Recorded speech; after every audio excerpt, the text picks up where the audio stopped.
Can the Walt Disney Company and Pixar Studios finally get a new IP going this weekend with floppers, hoppers, sorry, force of habit, Disney.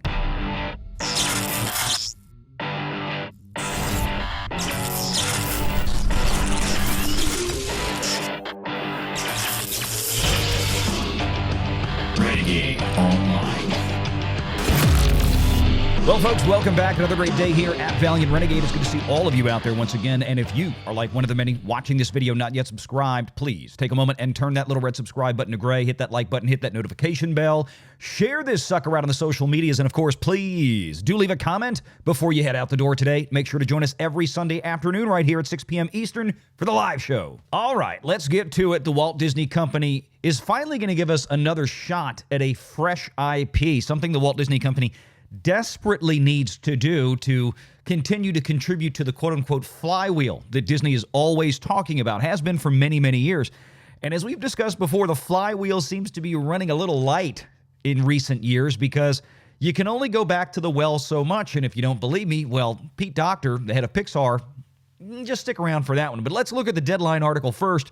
Hoppers to pop an $88 million worldwide debut, a best for a Pixar original since Coco. Now, the problem, of course, with that is that Coco was back in 2017 or 2018, I believe.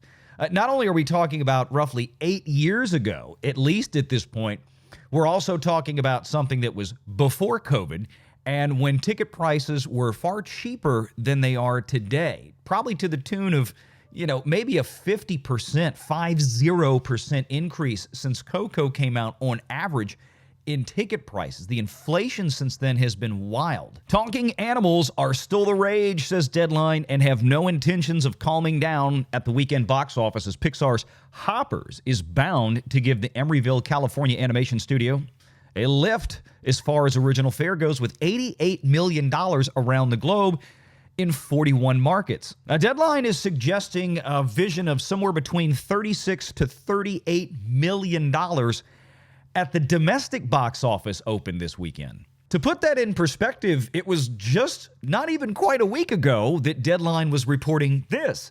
Scream 7, yes, 7, went up to a $97 million plus global debut. And that included a $64 million North American domestic opening. Hoppers is expected at somewhere near half that amount. Half! Now, I don't know about you, but I cannot recall the last time that we had a franchise horror movie installment, an R-rated horror movie installment, debuting a week before a Disney Pixar film. And the Pixar film was expected to come in at half the horror movie. And we're talking about one in 2026 that did $64 million. I mean, in 2026, that's certainly respectable, but we're not breaking doors down here. Now, I want to go over to our buddy Sean Robbins' page at Box Office Theory that we subscribe to, and he's got a little bit more rosy picture this time around for Hoppers than does traditional tracking methods, for instance, the ones that Deadline and other studios use. He sees Hoppers coming in comfortably above $40 million, which is a bit of a surprise. Hoppers' domestic weekend forecast range, he says, is $40 to $55 million, with traditional studio tracking at $35 million plus. So it'll be interesting to see how the weekend shapes out for Disney and Pixar, but they really desperately need a win here. We're going to talk more about that in just a second. Some of the things that Sean talks about, who used to be the prognosticator of theatrical tracking at Box Office Pro some time back, he says after an overperforming debut by GOAT, another animated kids movie, last month, 26 could be shaping up as a possible rebound year for original animation. Disney and Pixar's Hoppers is pacing ahead of long-range models as it approaches opening day, and Thursday previews were yesterday. Opening day, full day is today as we record this. Tracking strongly as it gets a head start on spring break season. And look for Saturday business to pop strongest out of all days this weekend. Reviews are an ecstatic 89 on Rotten Tomatoes, and submissions have yielded a remarkable 97% fresh score thus far. And several good points that Sean Robbins brings up here. Pre-sales are ticking higher and higher against earlier models with trajectories now well ahead of Pixar's own Elio. Let's be honest, that's a very low bar. Elio wound up with a 20.8 million domestic opening, and Elemental, lower bar, which came in at 29.6 million, as well as the aforementioned GOAT, 27.2. Hoppers is building a strong case to exceed the debuts of Dogman, 36 million, and The Wild Robot, 35.8. We're not exactly bringing out the A-list of box office performance for animated films here to compare to. And then this is a key point that everybody needs to be cognizant of, is that Hoppers does have a very, very clear runway for roughly the next 3 weeks prior to Super Mario Galaxy releasing on April 1st. When that movie comes out, it's game over for basically everything else. And we can see here, Sean's got his mid-range forecast at roughly $47 million for opening weekend for Disney Pixar's Hoppers. Disney really desperately needs a win here, and I wanted to pull up some great comparison charts like we usually do from the numbers, but it's been like this since last night, and it's still there this morning. Damn it. So let's just cut to the chase. The issue with Disney Pixar is the only real success that they have found in the last several years, basically since COVID shut theaters down, is that you got Inside Out 2, which was a follow-up to a very popular prequel to that when it came out several years before. The issue is that Pixar doesn't seem to have the raw talent, the storytelling power like they used to, John Lasseter, that came in there and created the heart and soul of the company that could actually make new properties and bring audiences in. And if we were to go back and just look at theatrical numbers from 15 years ago with Pixar, when it was at its peak, when Lasseter was just churning them out right and left, things like WALL-E and Finding Dory and Finding Nemo and Finding Steve.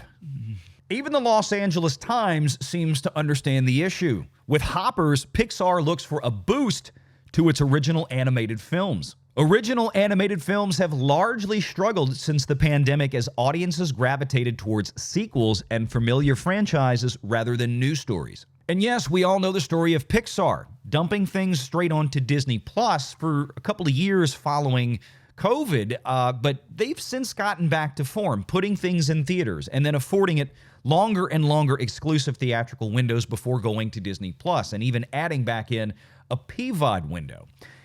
The problem is that most of them have fallen flat. Most of the animated features from Disney have fallen flat, especially compared against, just like Hoppers, a traditional $150+ million price tag to produce these things when most other studios produce very similar animated features, in many cases for nearly half the cost. In 2020, We Bare Bears creator Daniel Chong came to Pixar leaders with an idea. He had seen documentaries in which robotic animals with eyeball cameras captured footage of natural habitats. But what if that technology was so good that no one could tell the difference? And to make it even more zany, what if someone went undercover in that animal body?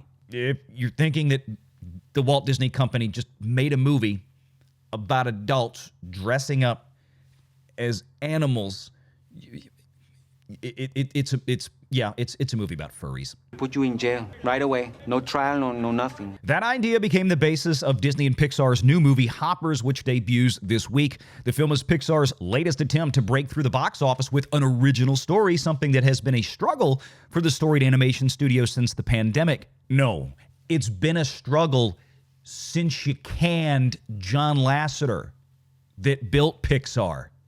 You idiot. The pressure of Pixar's legacy can be a little overwhelming, and coming up with an original idea is difficult, said Chong, who directed Hoppers and also serves as a writer on the film. Again, because you fired all the talent. You got DEI crap left over. For a Pixar movie, it's very high stakes, he said, but I just felt like I had a really funny idea, and I thought as long as we made it really funny and had characters you love, to me, that's the key to every Pixar movie. Really awesome characters that really connect emotionally with people. Now, at the core of that statement, he's pretty much right, but you've actually got to find a way to do that, not just pay it lip service. And that was something that John Lasseter was absolutely perfect at doing, and really never had a single miss since A Bug's Life and Toy Story first debuted Pixar to the entire movie-going world nearly 35 years ago now. Recent theatrical success for Pixar as well as other animation studios has come from sequels such as 2024's Inside Out 2, which grossed $1.7 billion globally. But the reputation of Emeryville-based Pixar is built on a string of blockbuster originals, including 95 Toy Story, 2001 Monsters, Inc., 2004's Incredibles, making new stories crucial to the studio's future. Again, all John Lasseter. To make a great film, tell a compelling story that is unpredictable, keeps the audience on the edge of their seat. You populate that story with really appealing and memorable characters and put that story and those characters in a believable world, not realistic. We're not interested in reproducing reality. Now here's Pixar studio chief Pete Docter. People like coming back to familiar characters like Woody and Buzz from Toy Story, but the studio can only do so many sequels, he says. And some films don't lend themselves to new chapters, says Pete Docter, noting the studio's efforts to look at Monsters, Inc. And yet we're going to get Toy Story 5 next year that will probably be even worse than Toy Story 4. Yet Toy Story 4 still somehow made $1 billion because it's got a Toy Story name in front of it. I don't know if it's going to have that same grace for the fifth one, but we'll see. Pete Docter says, we've been struggling, trying for a long time to get somewhere with that, meaning original successes. And we'll see in the future how things go, but it's been an uphill battle, he said. For whatever reason, that movie seems to be self-contained and doesn't want to go forward without repeating some of the same themes, which I think would be disappointing. Or I guess he's talking a little bit more specifically about a follow-up to Monsters, Inc. Opening weekend expectations for Hoppers are wide-ranging, from $25 million to $40 million on a production budget of a $150 million sucker, which probably means realistically it may even be closer to $200 knowing Disney. So far, the reviews have been strong with 96% approval on Rotten Tomatoes. If we don't continue to do originals, we're going to run out of stuff, said Pete Docter, head of Pixar. You already ran out of stuff. That's why it doesn't do well at the box office. If Hoppers can really catch on, it could show that audiences still want original movies. They're excited to see things that surprise them, that are not just following through on characters and worlds they've seen before. Let's cut to the chase. And this audience, or at least most of this audience, is probably very well aware of what Disney's biggest problem has been with children's animated features. They spent several years following the pandemic trying to inject a bunch of, frankly, quote-unquote, woke crap into them. How many Disney Pixar shows meant for kids, animated or otherwise, featured LGBTQ themes, trans kids, or trans themology in the film or the characters involved? It all started, again, back with Lightyear, and we remember what audiences did to that. Disney got into a big fight with the state of Florida over a piece of legislation that 80% of Floridians agreed with. But people at Disney, being what they are, decided they wanted to try to push back against that. It created a massive legal battle, and one of the casualties of that was the box office for Disney Pixar's Lightyear, which they reinserted a lesbian romance scene and a kiss into it after being told by Disney to take it out. They satiated the people at Pixar, but then pissed off the audience. That movie lost a couple of $100 million. But it didn't stop there. Pixar and Disney Animation kind of kept going along that same road. I think Disney's problem is that short of actual sequels of known IPs, in other words, things that people already know and frankly trust bringing their kids to, a lot of audiences in America seem to have become very reluctant to put any faith in Disney or trust them with new properties because they don't yet know what's in it. Pete Docter himself was the guy that, in order to save Inside Out 2, went and stripped quite a bit of that LGBTQ themology that was originally supposed to be in it, leaving just a plain version of the movie without it. And it did very well at the box office. Now, hopefully, this will give audiences some trust to go back to see Disney Pixar titles, but that's yet to be seen. There's been a conditioning process, says Heather Hollian, a professor of art history at UNC. It was challenging to turn the ship around a little bit, or getting people to rethink how they engage with Pixar films and getting them back to theaters. Again, I think the conditioning was telling parents, don't trust Disney anymore with your kids. We'll know more by Sunday how Hoppers performs for Disney Pixar. But even if it overperforms a bit, these rather paltry projections that it so far has, I don't know if it's a whole lot to write home about. And how much can this movie really leg out? We're talking about a film, if it has a $150 million net spend by Disney to complete, which seems in line with many Pixar pictures that have come before it in recent years.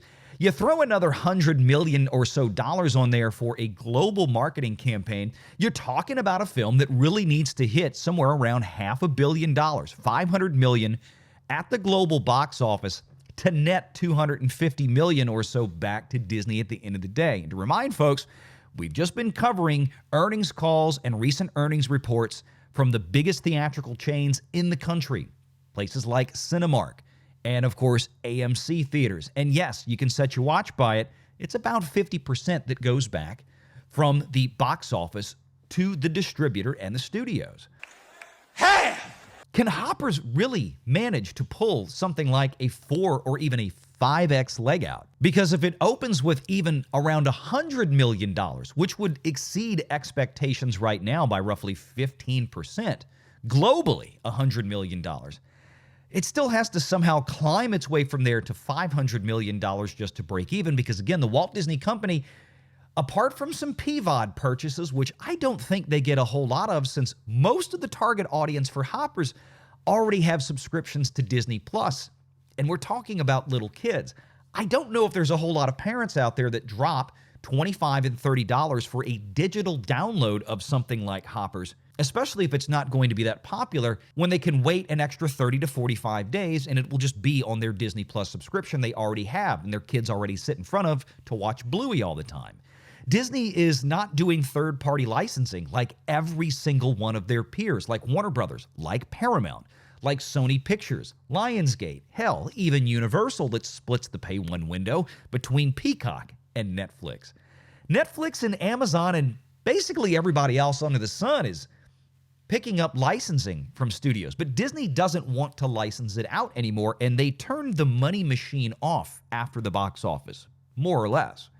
They really need the box office to perform. And of course, if this isn't really feeding the flywheel, like basically no Disney property has fed the flywheel post-COVID, then what good is this $150 million spend? Apart from just another write-off at the end of the day when you can't make your money back on it. Make sure you're subscribed to Valiant Renegade and join us every Sunday at 6 p.m. Eastern for the live show.